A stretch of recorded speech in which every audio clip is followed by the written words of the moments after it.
Good morning, Governor. Just since you've been talking this morning, the president of the Ponce Research Institute sent a message saying we desperately need supplies in Ponce and in the areas around it. In Lares, there's a man who says they've been using a kid's swimming pool to get water, rainwater from the roof that they've been drinking. Now, you said this morning that we're doing as much as we can, but we need to do more. That's right. It is still an emergency situation 11 days after this hurricane. What more can you get? What more do you need in order to move this past an emergency? People, which we're getting, resources, which we're getting, and fine-tuning the logistics of a new logistical system in Puerto Rico because the roads have been decimated. Let me put this in context, all right? And you know, any state that would have passed through the situation that Puerto Rico passed would have had as many challenges or similar challenges to us, and any state passing through this situation would have needed the full support of anybody that was willing to do it in terms of logistics, supplies, and so forth. Of course, we've talked about early and often about how the differentiating facts of Puerto Rico. We're an island, limitations that we had, the strength of the hurricane, the ferocity of it, the impact that it had on all of the island. But I think it's a moment that I invite everybody to reflect. I invite everybody to reflect on this situation. I know this might not get to everyone, but nonetheless, I really want to communicate this. I invite you to reflect on why Puerto Rico is in the current state of disadvantage and inequality. It is not something that happened just a few months or a few weeks prior to the storm. It is a condition that has happened for more than a century in Puerto Rico. I invite you to reflect on the reality that even after the storm hit Puerto Rico, and even when it was evident that it was a disaster in the United States, only half of our U.S. citizens in the mainland knew that Puerto Ricans were U.S. citizens. I invite you to reflect what it means that because of our condition, and most so in this current situation, that Puerto Ricans, the U.S. citizens in Puerto Rico, receive 1/3 of the funding for health care, as would another citizen receive it in the United States.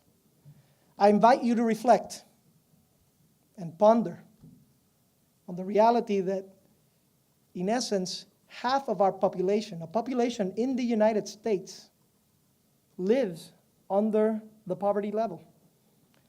I invite you to reflect and to consider that Puerto Rico has had one of the highest per capita participation rates in our military and armed forces compared to all of the states, and right now we have over 150,000 veterans over here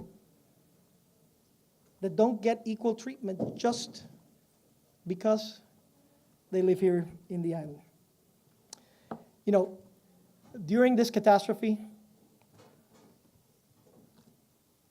the president, the vice president, state governments, congressmen, on a bipartisan or a nonpartisan effort, have responded to the people of Puerto Rico. Governor Cuomo came over here early and brought resources. Governor Christie, as well, deployed immediately, as well as other 17 governors that have pledged their help directly to the people of Puerto Rico. We have spoken to senators, congressmen, congresswomen that have pledged their commitment to help Puerto Rico in an aid package that has the critical elements so that we can get through this emergency and that we can start rebuilding effectively. And these go all the way from Ted Cruz, Marco Rubio, to Leader Schumer and Cory Booker. They have pledged their support now. I know that there is more that we need to do, but it is important that we recognize that the president, state governments are helping, are putting their resources, and just because one of them or some of them haven't put it on a tweet does not mean that they are not working for Puerto Rico. I am here to tell you, as Chief Executive of Puerto Rico, that they are, that they're working, and that they're working tirelessly so that we can get all of the resources. So I invite all of you to consider, to think of Puerto Ricans as your constituents. Think of Puerto Ricans as constituents of your own state.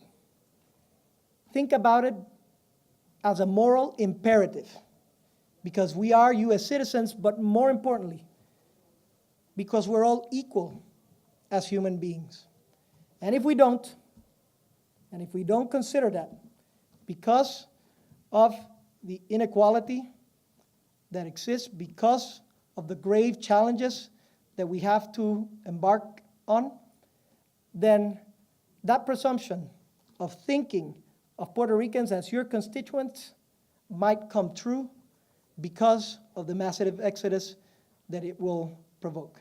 So now, this generation of Puerto Ricans has had to take on a challenge far greater than others in the past.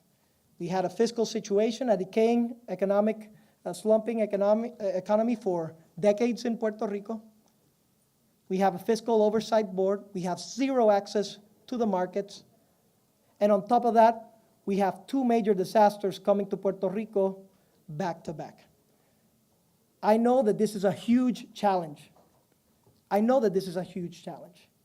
But I implore you that, to everyone, to look at this as a nonpartisan solution, to forget the fighting, and to focus on outcomes.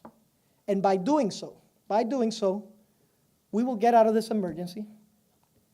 We will make sure that we stabilize Puerto Rico. And by doing so, you will be part of the generation that helps Puerto Rico come out of this stronger than ever. El nuevo día.